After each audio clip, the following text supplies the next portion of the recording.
मुझे रख दिया छाँव में, खुद जलते रहे धूप में।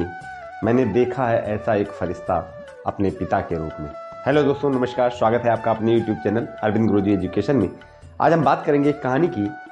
एक बहुत बड़े व्यापारी थे और उनका एक युवा लड़का था जो लगभग की अंतिम वर्ष की परीक्षा की तैयारी कर रहा था। तो एक दिन उन उद्योगपति ने अपने पुत्र से पूछा कि परीक्षा की तैयारी कैसी चल रही है। तो उस बच्चे ने जवाब दिया कि हो सकता है कि मैं इस वर्ष अपने कॉलेज में अव्वल आ जाऊं। तो पिता को लगा बहुत अच्छा, तैयारी बहुत अच्छी चल रही है। लेकिन उसने कहा अगर मैं अव्वल आ गया तो मुझे अपना एक मनपसंद चाहिए। तो पूछा बिल्कुल दे देंगे बेटा। उस लड़के ने बताया कि मेरा मनपसंद एक बहुत महंगी कार है।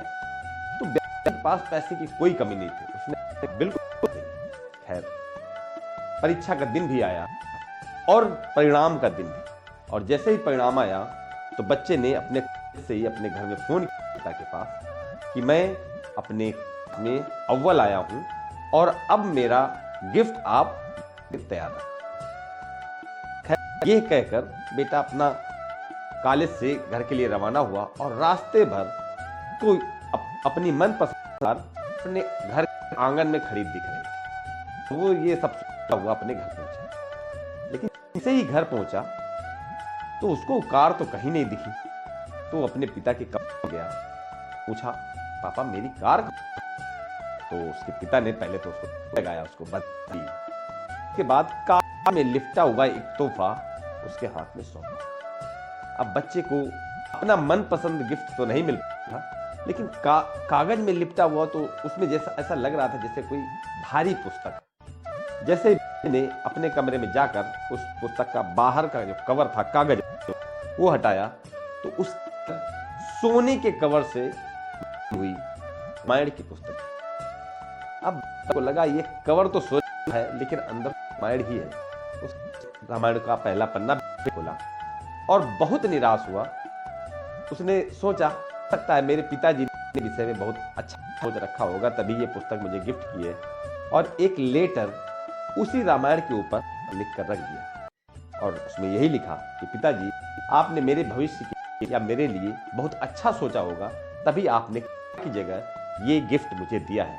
लेकिन मुझे घोर निराशा है आपके इस उपहार से। और ये वो अपना घर छोड़ चला गया। और उसने उसमें लिख दिया कि इस कारण मैं अब घर छोड़कर जा रहा हूँ, मैं कभी धनवान आऊंगा और वो कार खरीदूंगा तब मैं वापस आऊंगा। और ये रखकर वो घर छोड़कर चला गया। अब उस समय ये लगभग आज से 40-45 साल पहले की बात है। उस मोबाइल हुआ करते थे कि आसानी से किसी को ढूंढा जा सके। और वो होनहार लड़का था, योग्य था, पढ़ा था। वो जल्दी ही धनवान बना और वहीं पर उसने शादी की और अपना जीवन शान से गुजारने लगा।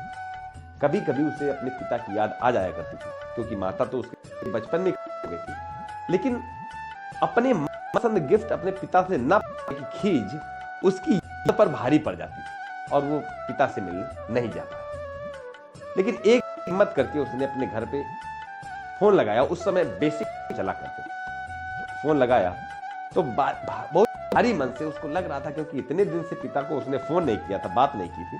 तो सोचा पिताजी का क्या रिएक्शन होगा।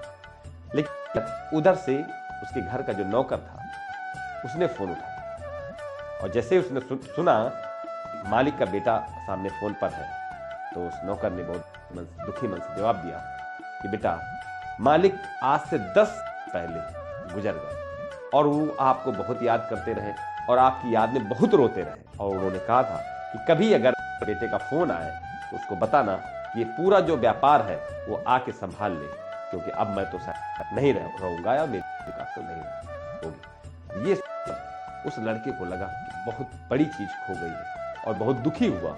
लेकिन दुखी मन से वो अपने घर के लिए रहा। घर पहुंचकर वो अपने पिता के कमरे में गया। पिता की फोटो लगी हुई थी, वहां बैठकर रोने लगा। उसने कहा कि मुझे बहुत बड़ी गलती हो गई। लेकिन तभी वो जो उसने लेटर लिखा था वो लेटर और वो पुस्तक वहीं पर रखी हुई थी। उसके साथ में एक लेटर और रखा हुआ जो उसके पिता ने उसके लिए लिखा था कि शायद कभी मेरा बेटा वापस आएगा तो उसके लिए ये लेटर रखा हुआ। उसमें लिखा था, हो सकता है ये जो मैंने गिफ्ट तुम्हें दिया ना पसंद आया हो, लेकिन तुमने कभी इस पहले पन्ने को भी नहीं पलटा। उसने तुरंत जिज्ञासावश उसने पहला पन्ना पलटा, तो उस पहले पन्ने में एक पेड बिल रखा था, जिस उस कार का जो बच्चे ने गिफ्ट मांगा उस कार का पेड बिल था, कैश पेड, और वो उसकी चाबी भी उसी के साथ में वहां रखी हुई थी।